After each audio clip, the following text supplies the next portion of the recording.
रहो। रीमा अनचाही कॉल से परेशान है।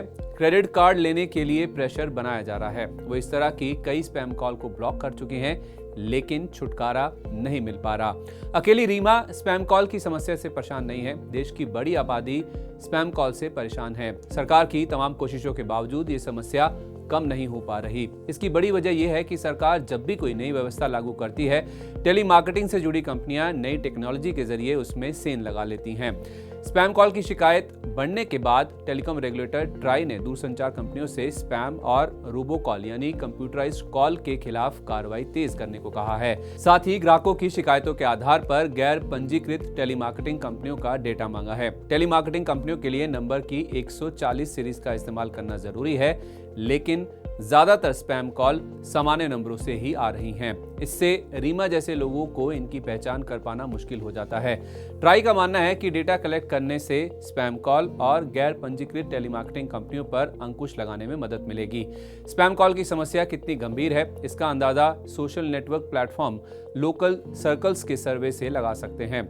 इस सर्वे के मुताबिक 60% लोगों ने कहा है कि उन्हें हर दिन 3 या उससे ज्यादा स्पैम कॉल्स आते हैं। डीएनडी यानी डू नॉट डिस्टर्ब के बावजूद ऐसा हो रहा है, जिसकी मदद से स्पैम कॉल पर रोक लगाने का दावा किया जाता है। डीएनडी कराने वाले 90% लोगों का कहना था कि उन्हें कॉल आने बंद नहीं हुए। इस सर्वे में यह भी पता चला है कि 76% लोगों को सबसे ज्यादा स्पैम कॉल्स फाइनेंशियल सर्विसेज और रियल एस्टेट सेक्टर से आए। स्पैम कॉल पर अंकुश लगाने के लिए ट्राई ने अपने ताजा आदेश में दूरसंचार कंपनियों से कहा है कि ग्राहक जिन स्पैम नंबरों को ब्लॉक कर रहे हैं उनका डेटा तैयार करें और जिन नंबरों के खिलाफ ज्यादा शिकायतें आ रही हैं उनकी पहचान करें। साथ ही ऐसे टॉप 25 नंबरों की पूरी डिटेल मुहैया कराएं।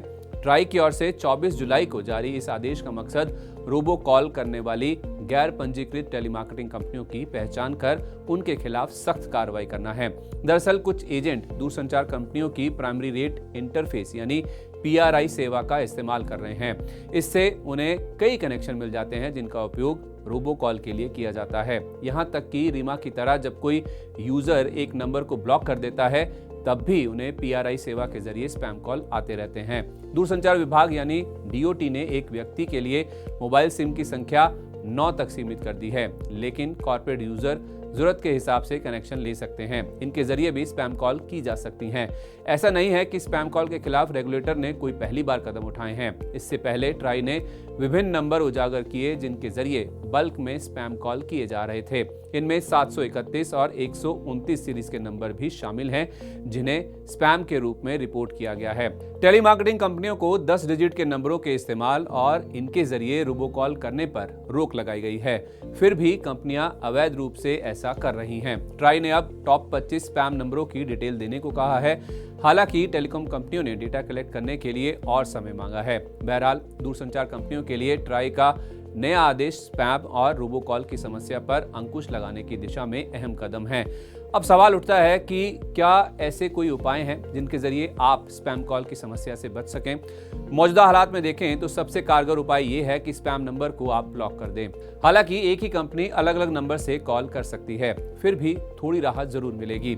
इसके अलावा यहाँ वहाँ अपना नंबर शेयर करना बंद कर दें। जहां बेहद जरूरी हो वहीं नंबर शेयर करें। स्पैम कॉल आए तो उसे इग्नोर करें।